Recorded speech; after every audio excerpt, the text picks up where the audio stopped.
उस रात वॉशिंगटन में एक नक्शा बार बार बदला जा रहा था। लाल घेरे, नीली लकीरें और पीले निशान। हर मार्किंग के पीछे एक सवाल था, अगर ईरान झुका नहीं तो अगला कदम क्या होगा। लेकिन इसी सवाल का जवाब हजारों किलोमीटर दूर मॉस्को में बिल्कुल अलग तरीके से लिखा जा रहा था। बिना किसी धमकी के, बिना किसी प्रेस कॉन्फ्रेंस के, रूस चुपचाप शतरंज की बिसात पर चालें चल रहा था। ऐसी चालें जिनका असर देर से दिखता है लेकिन गहरा होता है। अमेरिका का दबाव जैसे जैसे बढ़ता गया वैसे वैसे एक बात साफ होने लगी, ईरान अकेला नहीं है। चीन खुलकर सामने है लेकिन रूस की मौजूदगी दिखती नहीं, महसूस होती है। विश्लेषकों का मानना है कि चीन के साथ साथ रूस ईरान के लिए दूसरा सबसे मजबूत सहारा बन चुका है। फर्क सिर्फ इतना है कि रूस न तो जोर जोर से बयान देता है, न ही आंखों में आंखें डालकर चेतावनी। उसकी रणनीति शोर नहीं, असर पैदा करती है। क्रेमलिन की सोच बहुत सीधी लेकिन खतरनाक है। रूस मानता है कि ईरान का भविष्य सिर्फ एक देश का भविष्य नहीं है, बल्कि यह पूरी दुनिया के पावर बैलेंस से जुड़ा हुआ है। अगर अमेरिका दबाव, धमकी या ताकत के दम पर ईरान को झुका देता है तो यह सिर्फ ईरान की हार नहीं होगी, यह उन तमाम देशों के लिए खतरे की घंटी होगी जो पश्चिमी खेमे से बाहर अपनी पहचान बनाए रखना चाहते हैं। यही वजह है कि रूस किसी भी हाल में ईरान को पूरी तरह अलग थलग पड़ने नहीं देना चाहता। रूस की मदद किसी एक मोर्चे पर नहीं है, यह एक मल्टी लेयर्ड स्ट्रेटजी है जो धीरे धीरे लेकिन लगातार काम करती है।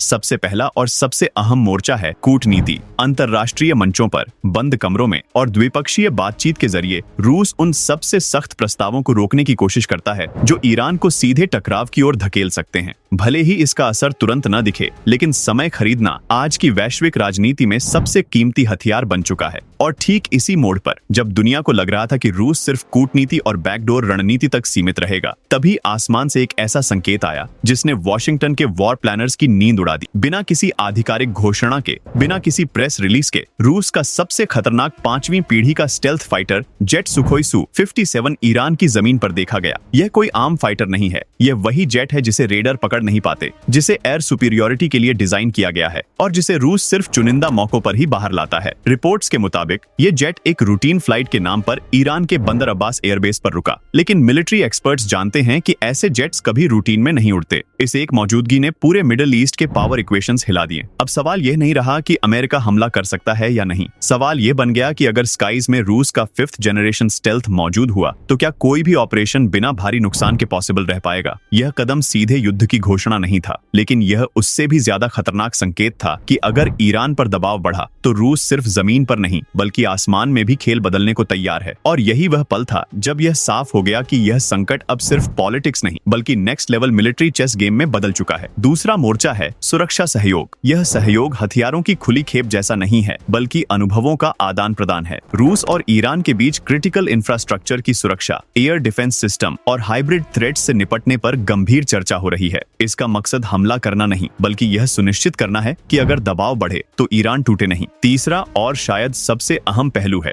आर्थिक मजबूती। रूस खुद वर्षों से कड़े प्रतिबंधों का सामना कर चुका है, उसी अनुभव को वह ईरान के साथ साझा कर रहा है। वैकल्पिक व्यापार रास्ते, डॉलर के बिना लेन देन, राष्ट्रीय मुद्राओं में सेटलमेंट और ऐसी लॉजिस्टिक सिस्टम्स जिन पर पश्चिम का नियंत्रण न हो, ये सब उस अदृश्य ढांचे का हिस्सा है जो किसी देश को लंबे समय तक जिंदा रखता है। यही वह हिस्सा है जो कैमरों में नहीं दिखता, लेकिन असल खेल यहीं खेला जाता है। विशेषज्ञ मानते हैं कि यह साइलेंट कोऑपरेशन किसी भी हाई प्रोफाइल मिलिट्री डील से ज्यादा असरदार है, क्योंकि यह किसी देश को झेलने की ताकत देता है। लेकिन रूस एक सीमा भी जानता है। वह जानबूझकर ऐसे कदमों से बचता है जिन्हें सीधा सैन्य हस्तक्षेप माना जा सके। उसकी रणनीति है अमेरिका के लिए हालात को इतना जटिल बना देना कि कोई भी क्विक सॉल्यूशन संभव न रहे। जैसे जैसे विकल्प मुश्किल होते जाते हैं वैसे वैसे लागत बढ़ती जाती है और सरप्राइज का फायदा खत्म होता जाता है। इस पूरी रणनीति में चीन की भूमिका भी अहम है। रूस और चीन के बीच कोई औपचारिक सैन्य गठबंधन नहीं है, लेकिन जमीन पर एक साफ बंटवारा नजर आता है। चीन आर्थिक और ऊर्जा के मोर्चे पर पीछे से सपोर्ट देता है, जबकि रूस राजनीतिक और रणनीतिक कवच बनकर खड़ा है। यह संयोजन ईरान को ऐसा सहारा देता है जिसे तोड़ना आसान नहीं। रूस का मकसद अमेरिका से सीधी लड़ाई नहीं है, वह टकराव नहीं चाहता, लेकिन किनारे खड़ा रहना भी उसे मंजूर नहीं। उसका लक्ष्य है इस संकट की गति बदलना, तेज ताकत आधारित टकराव को एक लंबे, थकाने वाले और बहुस्तरीय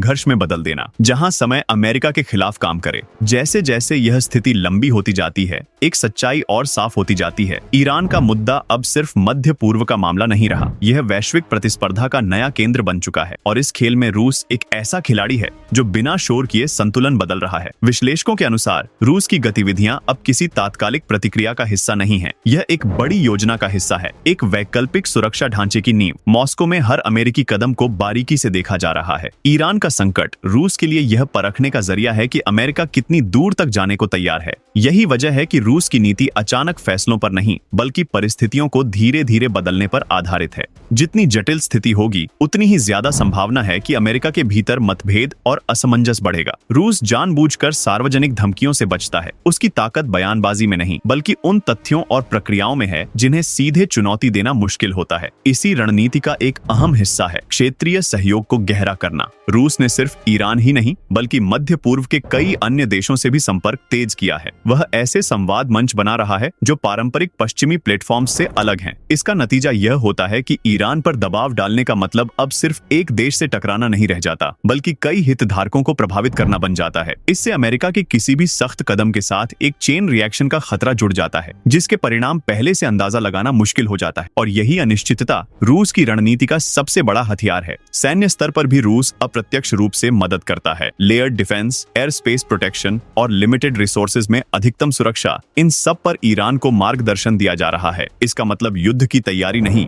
बल्कि यह सुनिश्चित करना है कि कोई भी हमला जल्दी सफल न हो सके। इन सभी कदमों का संयुक्त असर यह है कि अमेरिका के लिए सिर्फ दबाव डालकर जीत हासिल करना लगभग नामुमकिन होता जा रहा है। जल्दी फैसला लेने की कोशिश महंगी पड़ती है और लंबा खिंचता संघर्ष अमेरिका को दूसरे मोर्चों पर कमजोर करता है। यही रूस की असली गणना है, किसी एक संकट को जीतना नहीं, बल्कि वैश्विक टकराव की सोच ही बदल देना। इस रणनीति में ईरान एक अहम कड़ी है, लेकिन अंतिम लक्ष्य नहीं। ईरान का समर्थन करके रूस यह संदेश देता है कि एक तरफा फैसलों का दौर खत्म हो रहा है। दुनिया धीरे धीरे एक ऐसे मल्टीपोलर सिस्टम की ओर बढ़ रही है जहां ताकत के साथ साथ धैर्य और समय भी हथियार हैं। जितना लंबा यह खेल चलता रहेगा, उतना ही साफ होता जाएगा कि ईरानी संकट का असर सिर्फ इस क्षेत्र तक सीमित नहीं रहेगा। यह पूरी अंतर्राष्ट्रीय व्यवस्था के नियम बदल सकता है। और शायद यही वजह है कि रूस न तो घटनाओं को तेज करता है, न ही उन्हें अपने हिसाब से बहने देता है। हर गुजरता महीना, हर टलता फैसला मॉस्को के लिए एक रणनीतिक जीत है, क्योंकि इस संघर्ष में अब सवाल यह नहीं है कि कौन हमला करेगा, सवाल यह है कि कौन सबसे ज्यादा देर तक टिकेगा। अगर आपको ऐसे ही डीप, जियोपॉलिटिकल और थ्रिलर स्टाइल वीडियोस पसंद आते हैं तो लाइक जरूर करें, सब्सक्राइब करें और इस वीडियो को शेयर करना मत भूलिए।